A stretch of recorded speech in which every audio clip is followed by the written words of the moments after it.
Esse foi o dia que eu conheci o Pablo Marçal. Pablo Marçal agora está muito bombado nas redes sociais, né? Por conta dos cortes, né? Do helicóptero, enfim, do Ayrton Senna. E só que ele não está aí desde hoje, ele já está aí há muito tempo. Em 2021, quando eu estava no meu pior momento da vida, o maior desafio, o maior buraco espiritual, enfim, assim, eu estava quase perdendo a vontade de viver. O que aconteceu? Eu comecei a buscar autoconhecimento, né? Comecei a escutar os vídeos, a gente cai nessa, enfim, armadilha do bem, né? Vamos chamar assim, do autoconhecimento na internet. Pois bem, e o que aconteceu foi que uma dessas pessoas foi o Pablo Marçal. Teve o Hélio Couto, Bete Russo, enfim, inúmeras pessoas. O Paulo César, do Café com Hipnose. Teve um outro cara também, que é o que. Esqueci o nome. Mas enfim, várias e várias pessoas aqui do Brasil, lá de fora. E o que aconteceu? O Pablo Marçal foi uma das que mais me impactou, porque foi uma das que mais me incomodou. Então, o que eu quero trazer aqui para você? Quero trazer o seguinte. Muitas das pessoas, né, que eu estudei, Amit Goswami, enfim, dessas pessoas de fora, eles me davam uma esperança. E o Pablo me incomodava. E aqui que está o segredo que para mim foi muito especial ter aprendido com o Pablo. O Pablo Marçal me incomodava tanto, mas tanto, mas tanto, que eu tinha raiva dele. Raiva de ver ele falando, de ver ele mostrando as coisas, de ver ele... Tudo, tudo. Eu escutava ele, assim, era um pouquinho de inspiração, de motivação. Daqui a pouco, cara, eu tava quase com ódio dele.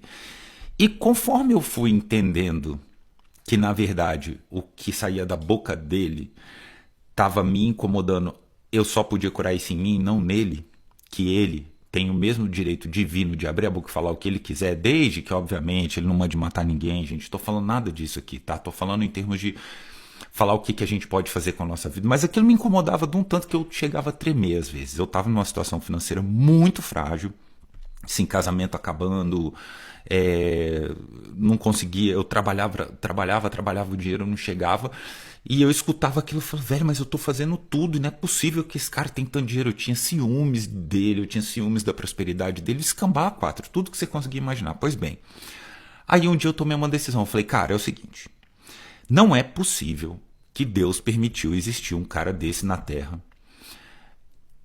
e que exista alguém falando de prosperidade, de família, de Deus, disso, daquilo, e isso tá me incomodando, tem alguma coisa errada comigo.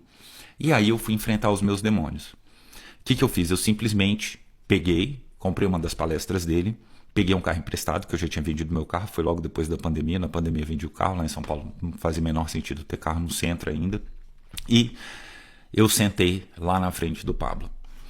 E aí o que aconteceu numa das palestras, né? Eu não fiz pergunta, eu não peitei ele, nem nada disso. Eu simplesmente fui lá e falei, eu só saio daqui quando não tiver mais nada que esse cara tá falando que me faça passar mal. Eu não sei se isso foi bom ou se isso foi ruim, sabe? Mas assim, o que pra mim foi bom foi o seguinte, que eu consegui limpar em mim muitas travas, não por algo que ele falou, mas por estar na presença daquele ambiente. É um ambiente, não é religioso, tá? Enfim, é o lugar dele lá, o espaço dele. Mas eu sentei lá e o que aconteceu? Quando eu sentei, eu falei, cara, eu tô muito incomodado aqui. Não é o meu tipo de ambiente, pessoal rezando o tempo inteiro, não tenho nada contra, só não é o ambiente que eu convivo, não vou em lugar nenhum. Então eu fiquei um pouco incomodado, tava meio durão, não sei o que, e via toda a galera que anda com ele ali do lado, né, os sócios dele, por aí vai. E daqui a pouco, conforme ele começou a falar, era o Confronto, o nome da palestra dele. Eu entendi uma coisa, meu coração foi se acalmando, né? E eu entendi uma coisa, assim, o que me destravou realmente na palestra, que tudo que aquele cara que estava ali em cima falando que já tinha avião, na verdade, que já tinha um monte de imóvel, que já estava tocando terror na terra, como ele fala,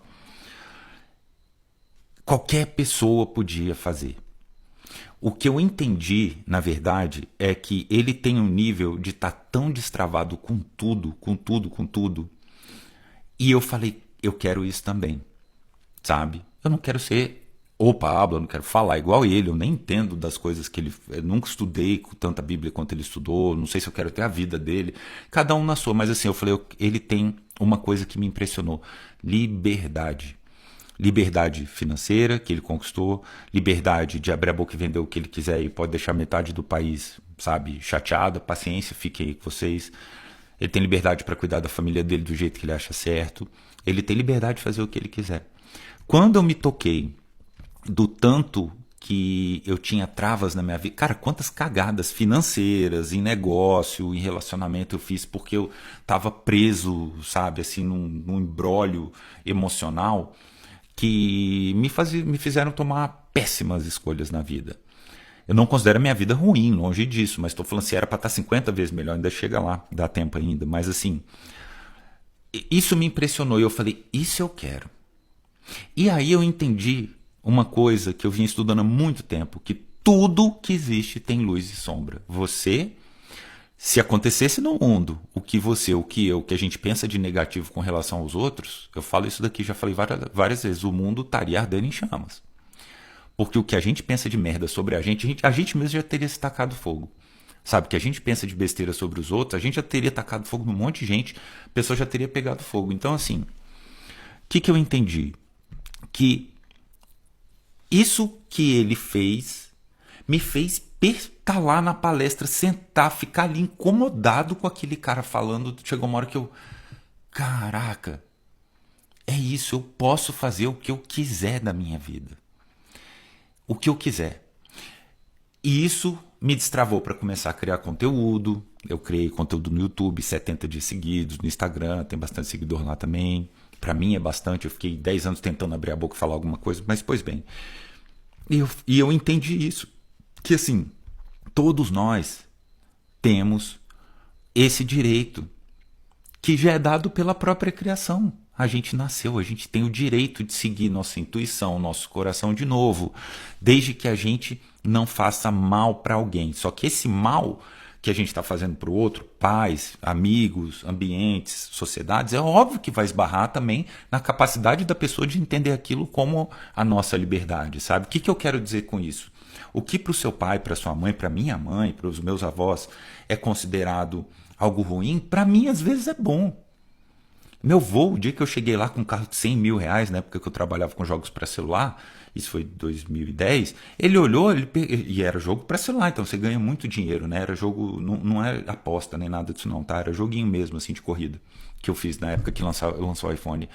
Meu avô achou, faltou perguntar quem que eu tinha roubado. Que ele não conseguia entender na cabeça dele como é que alguém ganhava tanto dinheiro do dia para noite, 20 mil dólares por semana, sem fazer nada. Eu fiz um jogo que milhões de pessoas no mundo baixaram e eu ganhei dinheiro com aquilo, entendeu?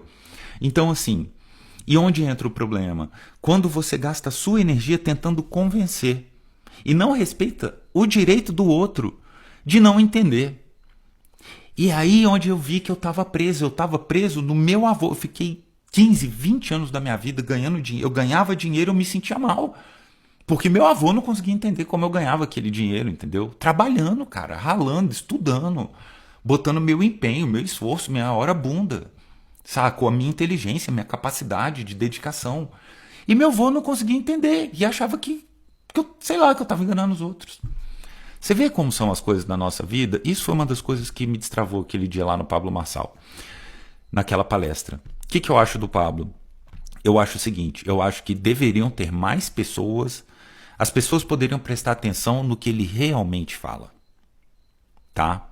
Eu não considero ele um deus, ele é um cara genial, ele é um cara espetacular, nem nada, assim como qualquer ser humano que eu conheço, como a minha mãe, como o Ed, que é o caseiro aqui da chácara da minha mãe, como a minha avó, meu avô, meus filhos, eu considero o Pablo uma pessoa que carrega alguns códigos que eu precisei em algum momento. Volta e meia, de vez em quando aparece alguma coisa, eu presto atenção, porque sempre vem alguma coisinha pra gente aproveitar, e depois eu deixo seguir a vida dele. Eu não fico idolatrando nem ele, nem tirando, né, assim, nem Deus eu idolatro, deveria. Gostaria, não consigo nem parar ter como eu digo assim, eu idolatro, mas eu não idolatro do jeito certo, né? Eu não sei nem se era isso que eu queria falar, mas enfim. Então assim, cara, tirando Jesus Cristo, Deus, todo mundo que está aqui nessa terra tem defeito e tem qualidade, sabe? Todo mundo, todo mundo.